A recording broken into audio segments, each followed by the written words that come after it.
More outrage and disbelief in the VA scandal. This week, lawmakers grilling VA officials. But sadly, no hearing will change the fate of the vets who've died waiting for care. With me now, Congressman Brad Wenstrup. Good evening. You are not only a congressman, you're a physician, a veteran. You've questioned the VA officials in the Phoenix scandal.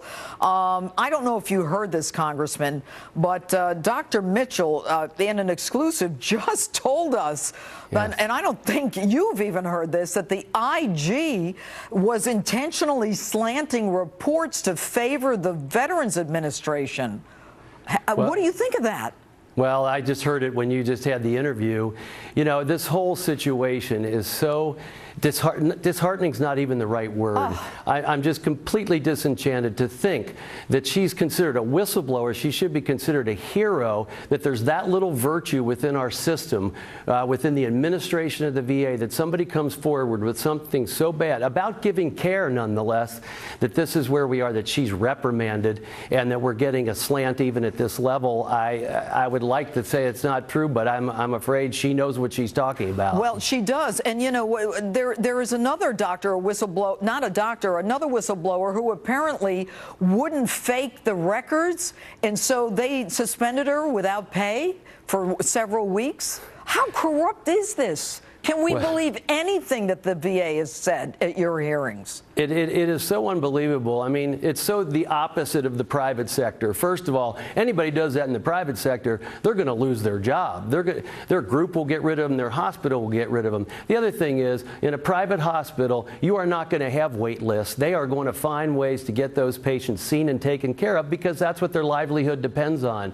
If your livelihood depends on a short list and you can bury it, that's a problem.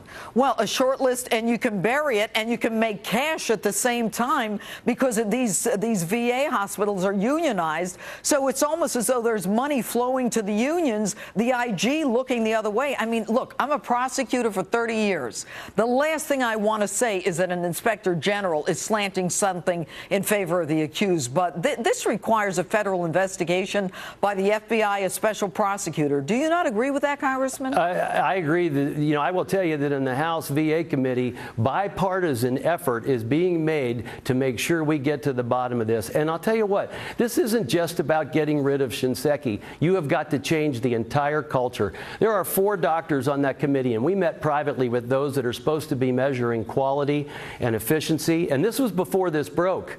And they said, well, you're talking about changing an entire culture. And I said, absolutely, I am, because this is not how it's supposed to work and can't. With all due respect, Congressman, I hope you get to the bottom of it. But when you get to the bottom of it, I don't know what you're going to do. What we need to do is have the feds, the FBI, Jim Comey, the United States Attorney, not Eric Holder, get to the bottom of it and start sending people to jail. Well, there's very few people that you can trust in the federal government today, so we really do need to dig. You're hitting the nail on the head, Judge. All right. What was going on in Phoenix is no secret in Washington. You know it, and we all know it. Why do you think it took so many to die to get attention now? That I can't answer you. I don't know. I think sometimes the voice of veterans is just unheard, at least within that community. Horrible.